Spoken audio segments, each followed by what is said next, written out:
কতক্ষণ লাগে দাদা রেডি করতে? মোটামুটি 3 ঘন্টা।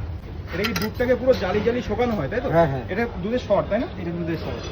তো শর্মা মিল্কের রাবড়িগুলো কিন্তু একদম এরকম সামনে তৈরি হয়, প্রত্যেকটা মিষ্টি কি এরকম সামনাসামনি তৈরি করা হয় তোমার? এরকম সামনে সব। ওকে। এটা দুটো করা আছে, একেবারে সব মাল হয়। আচ্ছা, আর এই কিন্তু ডেকার্স লেনের গলি শুরু হচ্ছে, তোমাদেরকে দেখাতে পাচ্ছি 3 থেকে 4টে দোকান পরে কিন্তু এই যে শর্মা মিল্ক, যার সামনে অল টাইম ভিড় থাকে। ডেকার্স লেনের গলিতে মানে প্রচুর খাবারের দোকান, তার মধ্যে এই শর্মা মিল্ক একটা স্পেশাল দোকান যেখানে প্রচুর রকমের মিষ্টির ভ্যারাইটিস পাওয়া যায়।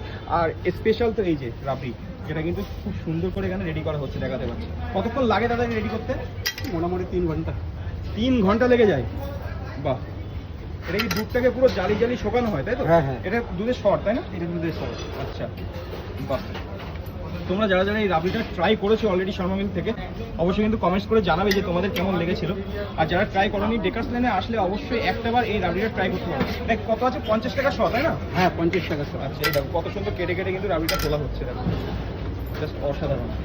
তো সকাল সকাল ডেকার্স লেনে চলে এসেছিলাম, বিভিন্ন রকমের খাবার তোমাদের সামনে তুলে ধরার চেষ্টা করলাম। তো আজকে একটা মিষ্টির দোকান তোমাদের সামনে তুলে ধরলাম, শর্মা মিল্ক, যেখানে কিন্তু প্রচুর মিষ্টির ভ্যারাইটিস রয়েছে। তো যারা ডেকার্স লেনে আসোনি তারা একবার এসে এই দোকান থেকে ট্রাই করতেই পারো। মিষ্টিগুলো অসাধারণ দেখতে, আর দামগুলো খুব রিজনেবল রয়েছে। তো চলো, ভিডিওটা যদি ভালো লাগে অবশ্যই লাইক কমেন্ট শেয়ার করে পেজটাকে ফলো করে দিই। এখন তোমাদের সাথে আমি ছিলাম ফুড সমীক। তো আজকের মতো এখানে, চলো টাটা।